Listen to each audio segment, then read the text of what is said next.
Just a few hours ago, it was announced that Brian Daboll and the New York Giants were going to be turning to Jaxson Dart as the QB1 for at least the time being. Now, whether or not Russell Wilson or maybe even Jameis Winston or maybe a fourth name that we haven't thought of yet comes up and maybe plays if Jaxson Dart struggles, but as of now, Dart is the starter, and he is looked at by many New York Giants fans and many people around the league as the possible savior for the Giants franchise. Now, I would think this year it's probably a foregone conclusion that the Giants are not winning this division, probably not making the playoffs, even if they somehow miraculously turn this around, maybe salvage a 9-8 season and sneak into the 7 seed as a wild card round playoff team.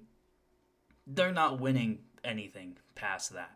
And I think at this point, the plan would be from Brian Daboll, from the front office, from the ownership, would be just have Jaxson Dart look like the better option. Not have him look like a superstar, not have him look like an MVP. Have him look like he is the better option at his current state and going forward for this team.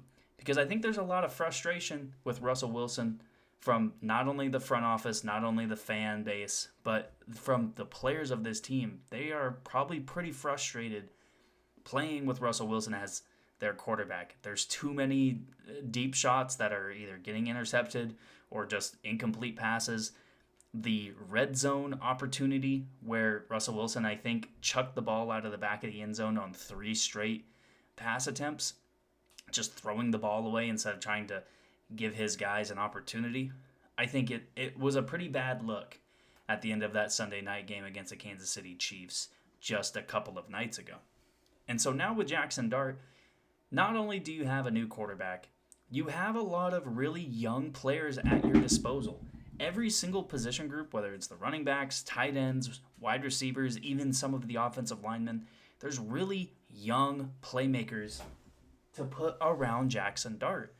The first and most important piece of it is going to be Malik Neighbors. He's an under 25 player. He is in his second year. Last year he set, I believe, the record for most receptions for a rookie in NFL history. It was either him or Brock Bowers. I forget which one, but I believe it was Malik Neighbors. You have Theo Johnson at tight end, who is a young, promising tight end who you hope can just be something of importance to you going forward. And you have Tyrone Tracy and Cam Scadaboo in your running back group. And what's going to be even more important going forward is this offensive line. Andrew Thomas played about half of the game on Sunday night. You have other guys like John Runyon. You have really young players on your offensive line. But you also just want to see them be able to give Jaxson Dart an opportunity. And Jaxson Dart, at this point, it's, again, going to just be, can he prove to be a better option? Can he prove that he is better at getting Malik Neighbors or Darius Slayton or Theo Johnson or Wan'Dale Robinson or even some of these running backs? Can he incorporate them into the passing game better than what Russell Wilson was doing? And it wasn't just that the passing game was struggling.